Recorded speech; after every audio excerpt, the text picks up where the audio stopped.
Hey Mocs fans, I'm Brad B with Florida Southern Athletics. I'm joined by head coach Kara Reber. Thanks for joining me, Coach. You're welcome.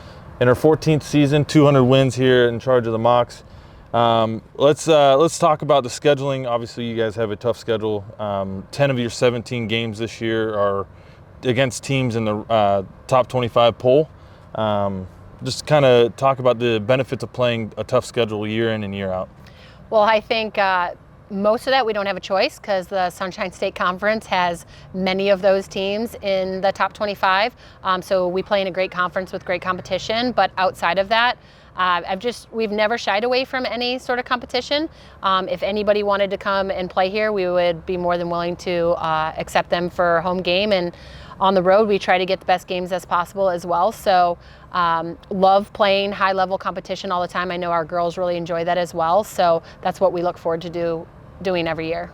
Yeah, you talk about the schedule every year, playing at home, but you guys also play really tough schedules on the road. Last year you guys went up to Pace and Mercy. This year Pace is coming back down here.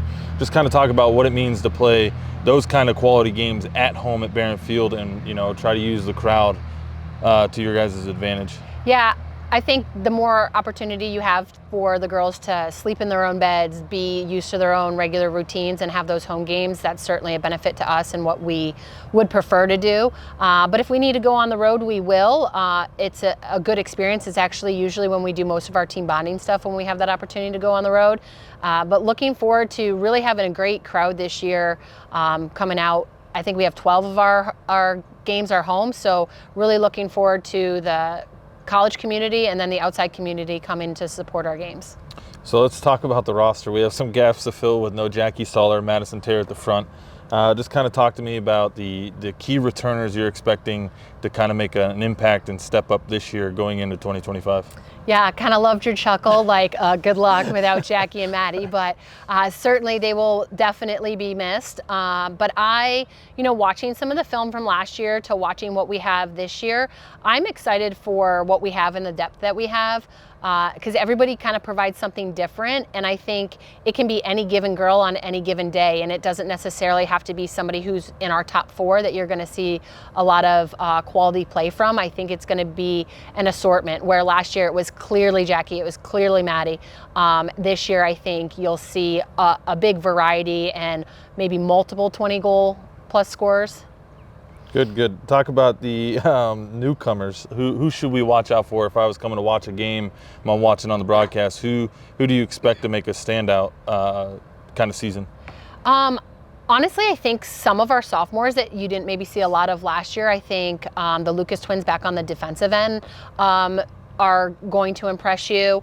I think we have a 5th-year transfer who came from really a small D3 school who maybe is not that recognizable, but I really am excited what Hannah Guerin has to bring to the table. I think she'll do really well for us offensively.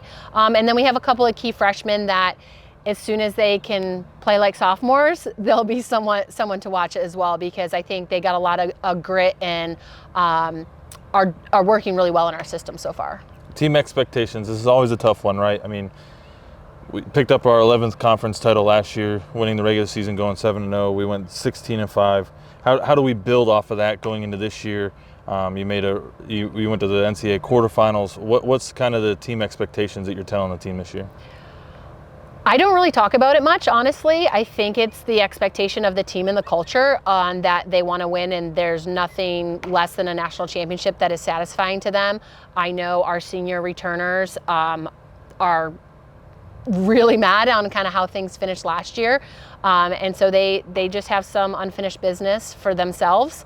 And again, I don't think we ever care if we lose. We care if we lose and we know that it was our fault. We didn't play well. We didn't live up to our expectations on what we could have done.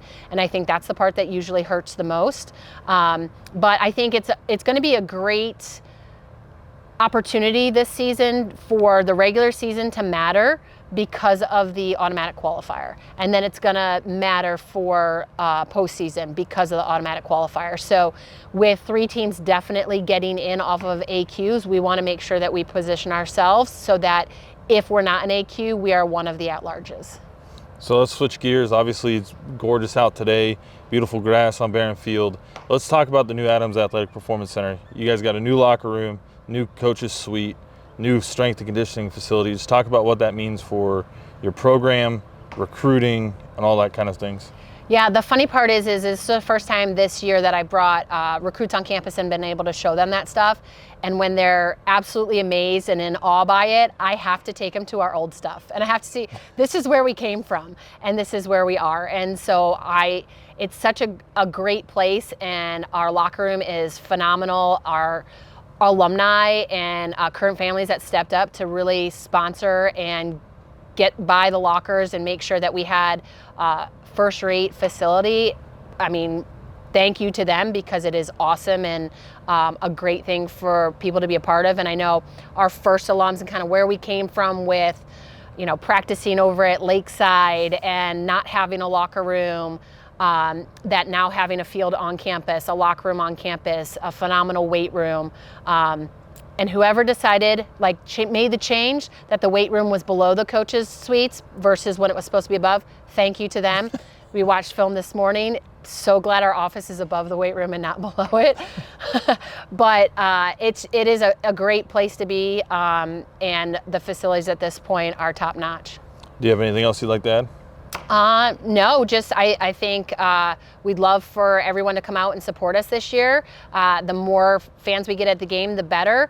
And we certainly continue to appreciate our parents, our alumni, and all of our donors for all of their donations that they make along the way, because without the generosity of everybody else, we can't be a success. And the Mocs open up here Friday, February 7th at 5 p.m. against Flagler. Top 10 matchup against the Saints, who also made the NCAA tournament last year. Be sure to stop out to Barron Field or catch us on the Sunshine State Conference Digital Network. Thanks. Go Mocs.